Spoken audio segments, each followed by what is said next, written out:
hosts then. What chances are you giving this USA cricket team at the World Cup? Could they surprise some people? Well, USA is coming into this tournament with an awful lot of confidence. They swept Canada 4-0 in a 5-match series. They took the first 2 out of 3 matches against Bangladesh. The fact that they did that has really established themselves as a team that's capable of springing an upset or two. And then if you go back to December 2021, USA beat Ireland in a T20 in Florida.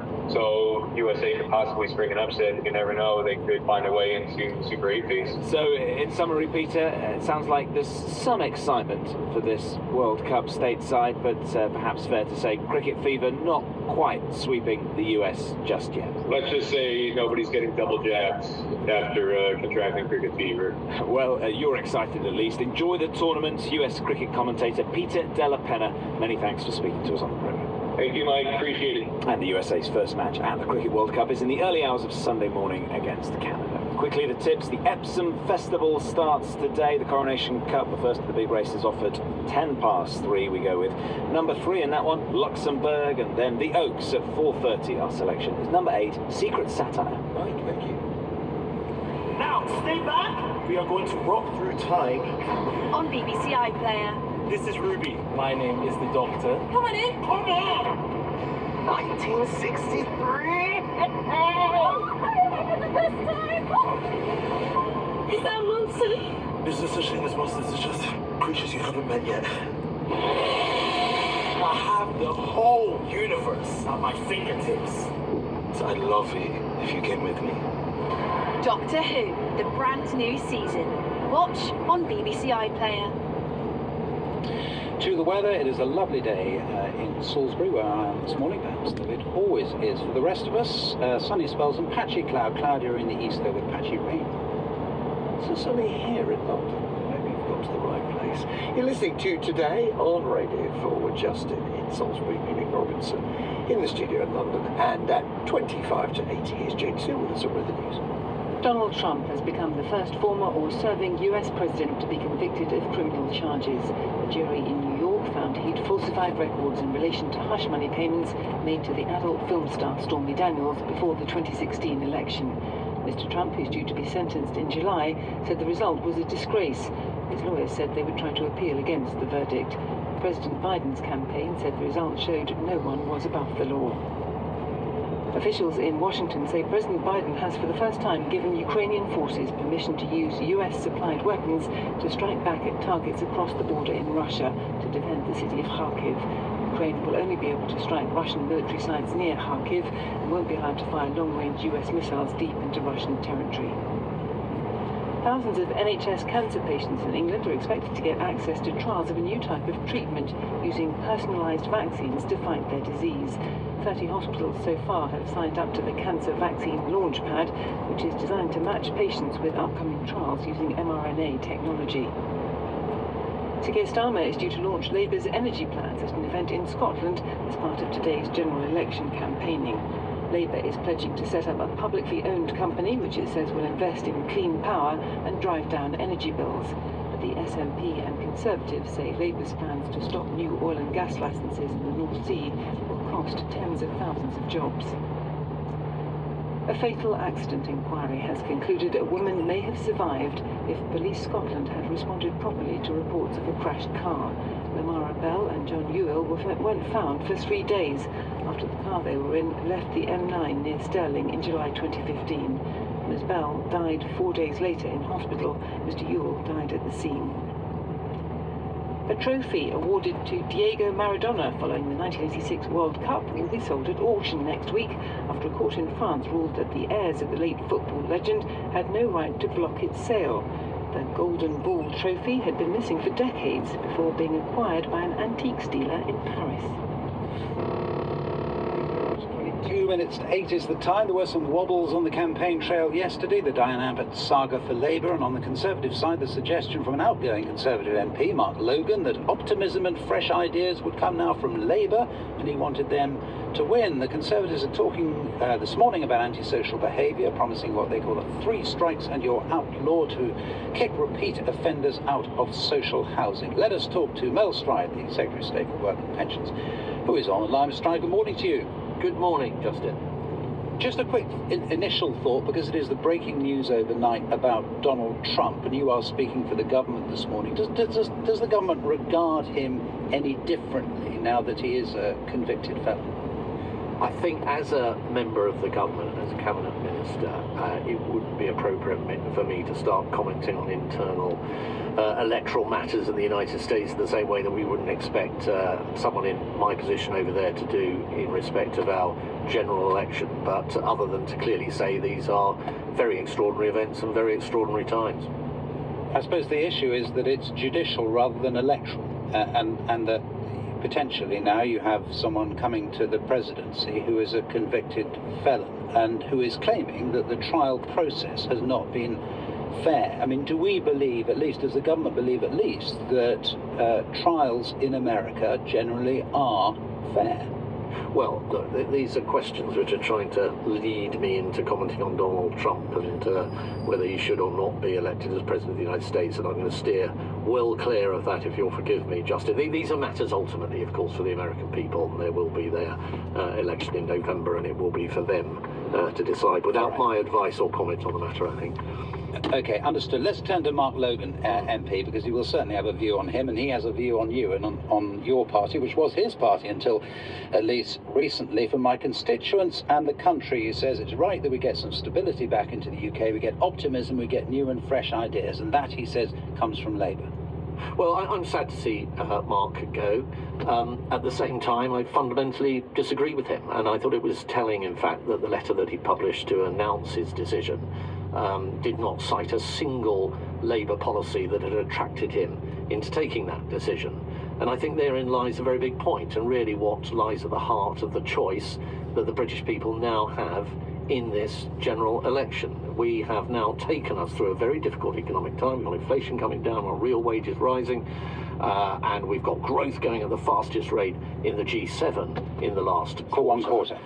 Correct, but the trajectory is absolutely in the right way, and that's allowing us to do things like cutting taxes for our pensioners, which we mentioned with the announced recently with the triple. Well, we had a good old ding-dong about this, didn't we, quite recently? I'm suggesting to you... I'm very happy to have another ding-dong on it, because it's a great policy. You're cutting, Labour are going to taxes that you want to impose. We are cutting taxes, whereas Labour are not going to do that. They've made it very clear, and that will see under Labour millions of pensioners being dragged into paying income tax. So, if you think there's going to be a Labour government, you need to start saving now, I'm afraid. But isn't it the point, though? You say he's not mentioned policies, and he hasn't, but it's more about the vibe, isn't it? And there's a poll in the Times today that suggests that actually people just that they quite like your policies. They quite like the national service idea too. There are several of your recent policies you come up with. People aren't objecting to the policies. They just don't like you.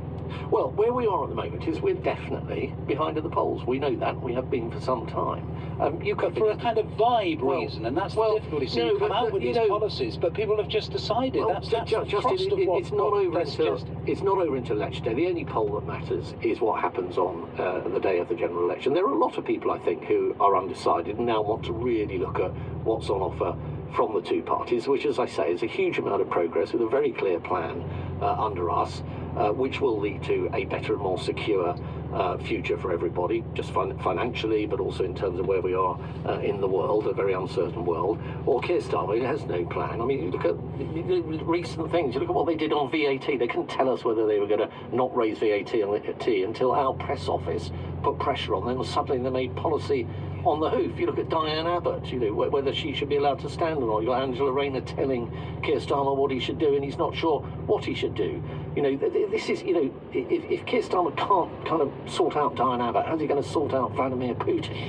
There's a real choice. It's a fair point. That is a line that you've been coming up with. Yeah, but it's a fair point also to say Vladimir Putin. Hang on a second. Vladimir, since you bring up Vladimir Putin, he invaded Ukraine whenever it was, Crimea at least 2014, and we then reacted by cutting defence spending. So, I mean, they could legitimately come here's back another to you divide. When it comes to standing up to Putin, you haven't got an ideal track record. No. We've got a very good track record. And more than that, this is about where we go in the future as a country. We have made it very clear on defence that we will raise the amount we spend on defence to 2.5 percent going forward. The Labour Party have said that they will not do that they have not made that commitment. They are not. Look, Keir Starmer was a man who supported Jeremy Corbyn twice to be leader of the Labour Party. Jeremy Corbyn wanted to abolish the army. Bring in unilateral disarmament. Let me just focus on something you said, because it is important, this business of the extra funding. So extra funding for defence, extra funding for all manner of things. It is fascinating, isn't it? And is it not also worrying for you that most voters, this is a poll in the FT today, most voters expect taxes to go up after the election, whichever party wins in July. So they think Labour will raise their taxes, but they think you will too. Well, the evidence from ourselves in recent times is quite the opposite. If you look at the cut to a third reduction in national insurance, that's a tax cut for 29 million working people worth £900 for the average earner. The tax cuts that we've now announced for pensioners going forward, and we're a Labour, well, they're announcing tax rises for pensioners, millions of pensioners being brought into tax, millions for the first time. You're not a tax-cutting government. Nobody thinks that. You can't make the case that you are, can you? The tax burden has risen, and people understand that. Well, look, yes. So what has happened here is we've got the country through a really, really difficult set of circumstances. We had COVID, which shrank the UK economy by 10% overnight. We had to protect millions of jobs, and Rishi Sunak, as Chancellor, did just that with the furlough scheme.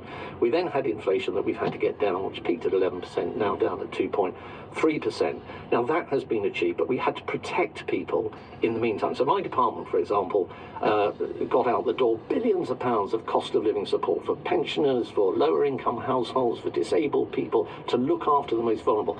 That bill totaled £400 billion. Now, I don't think any of your listeners would balk at the idea that that has to be paid down. And we have had to raise, in the shorter term, some taxes as a consequence. But now that the economy is growing, we've got real wages increasing, we've got inflation back down to normal levels, what we're able to do is start cutting taxes. And you've seen one of the biggest tax cuts in recent times on national insurance for 29 million working people. You've seen tax cuts now that we've announced if we're re-elected going forward for pensioners.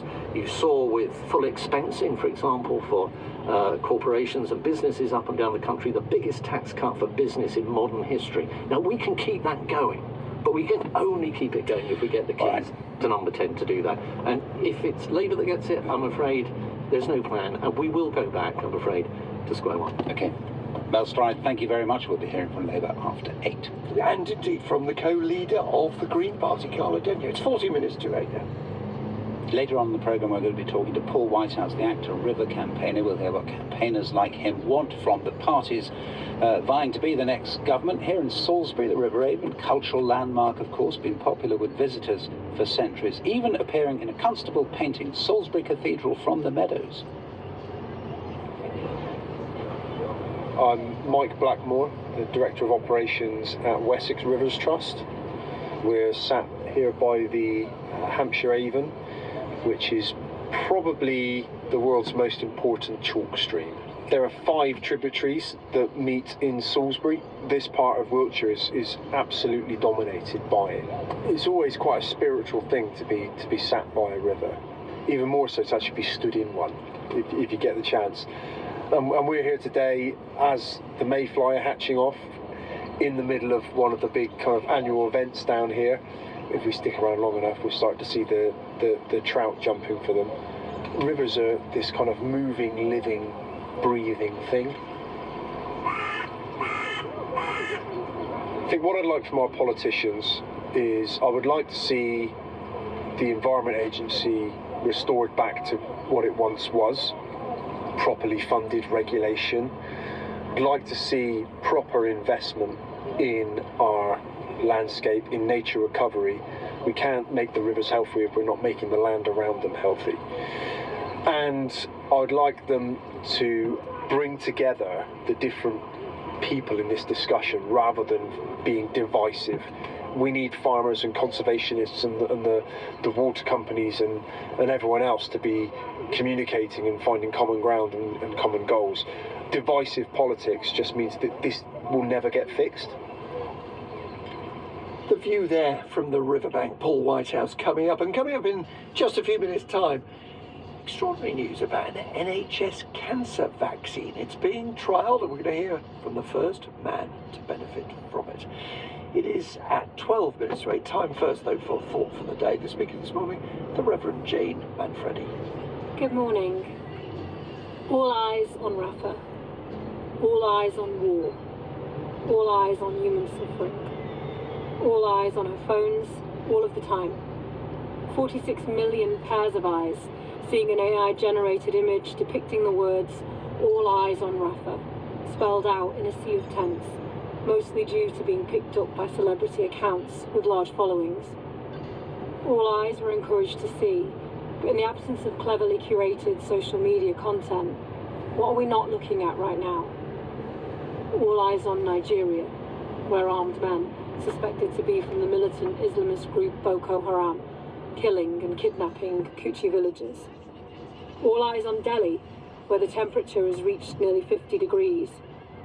All eyes on Yemen, one of the world's worst humanitarian crises, where more than half the population are in need of aid.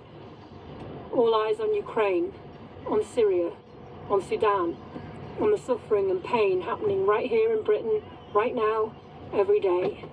Because when you start to look beyond the viral social media posts, there is so much suffering to see, we can never hope to look at it all.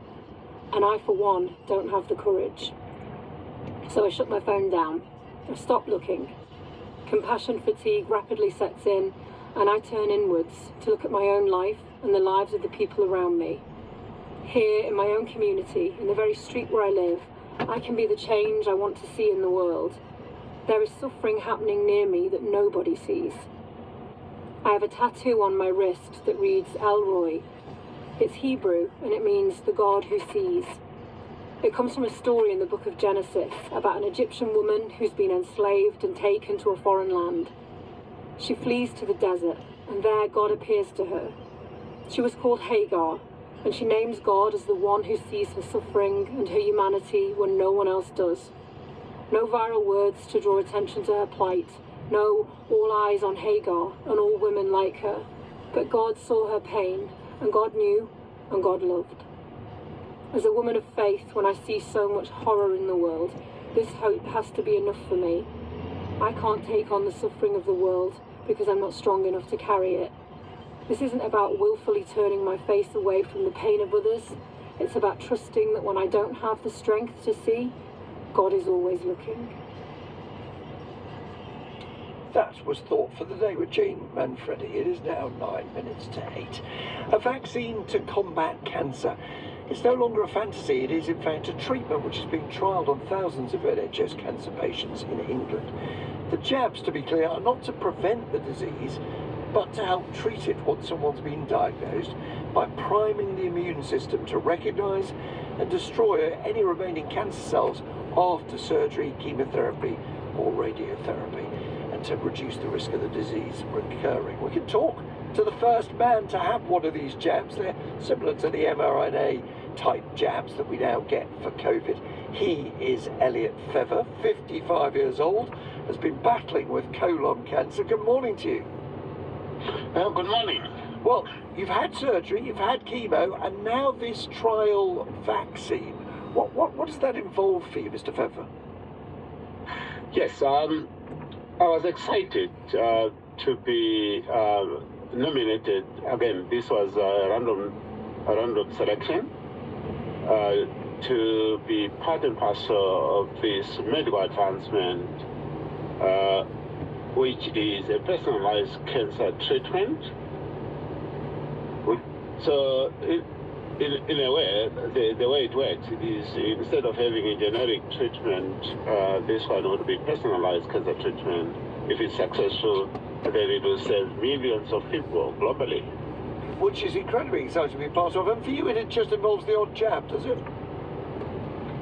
Yes, it is. It is a jab. So a jab administered as IV. And intravenously, yeah. Takes about, yes, so it takes about 3-4 minutes, and that's it. Yeah, which is exciting, and the reason it's important to you is even after you'd had surgery, even after you'd had chemotherapy, there are a few of those little pesky cancer cells still in the body. Indeed, and this is common. Again, this treatment would be very much ideal to people with the traces of cancer cells after operation and after chemo. Well, we wish you enormous luck with that. I hope the vaccine does the job. It is only a trial at this stage, which is why it's important that you and others have agreed to take part. Let's turn now to Peter Johnson, who's the NHS England National Cancer League. Good morning, Mr. Johnson. So this vaccine then, just to focus on who it will be appropriate for, or might be in the future, and who not, it's for people who've still got some cancer cells left in their body after all conventional treatment, is it? Yes, this is for people who've had an operation to remove a cancer, and that's important because it means that we've got the cancer itself. We can look at the mutations that every individual cancer has, and everybody's cancer is different in that respect. And the companies that are making these vaccines are able to look at which mutations are most likely to be visible to the immune system and construct a vaccine with those specifically in it for each individual patient. So this is as personalised as it gets. But of course, if you think about that, there's some challenges to make sure that we get the tumour from the operating theatre to the pathology department, process it, extract the DNA so we can look at the mutations and get that off to the companies to make the vaccines.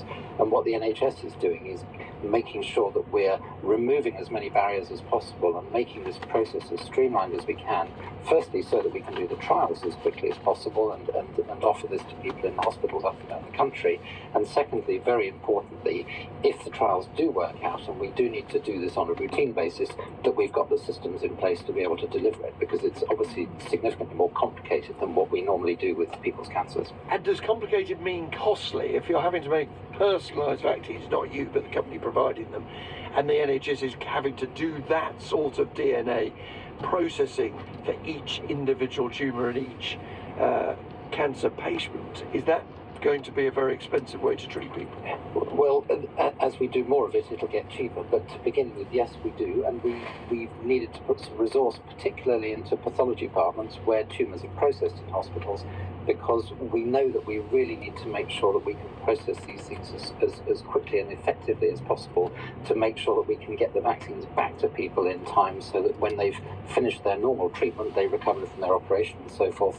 And if they have chemotherapy, they've had that we've got the vaccine ready for them to have at that time. Now, Mr. Pfeffer said he was chosen randomly, so if there are people listening, and there's always a danger, isn't there, when you're facing cancer, that you cling on to any bit of hope.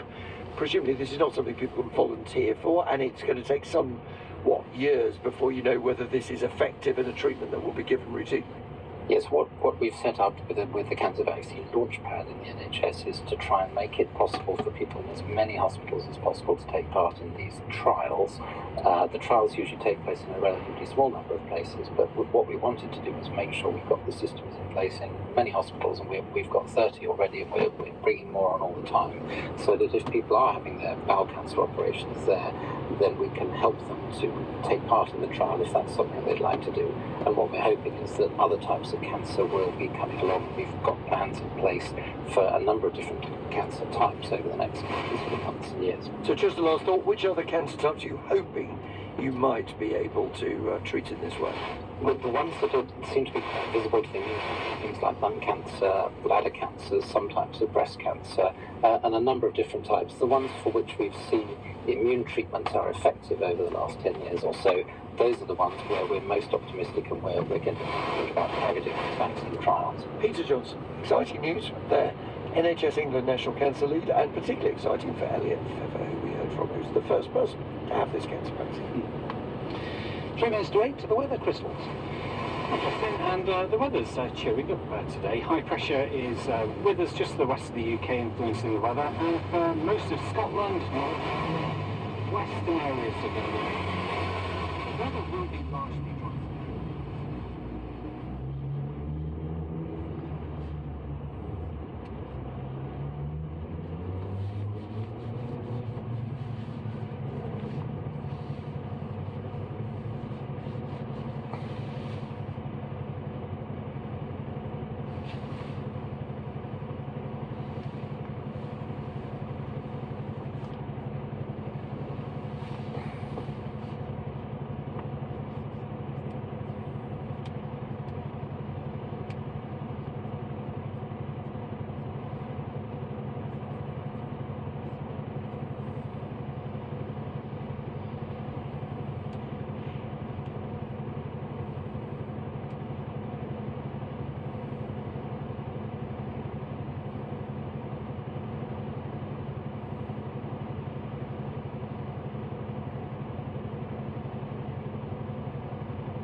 cause and what the American voting public is really facing as they approach this election.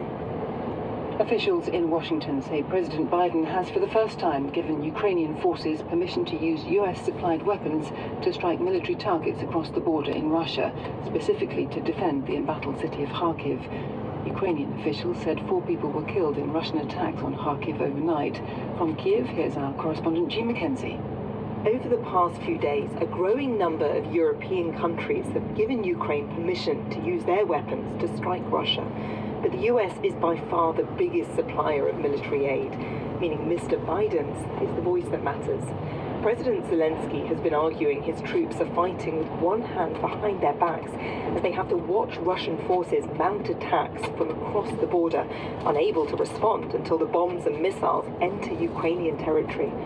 But President Biden has stipulated that Ukraine can only strike Russian military targets over the border from Kharkiv, where Russian forces made their latest major advance, but where attacks continue.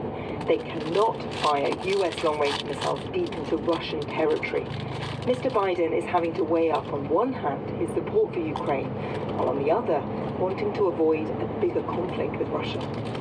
In the day's general election campaigning, Sir Keir Starmer will launch his party's energy plans at an event in Scotland.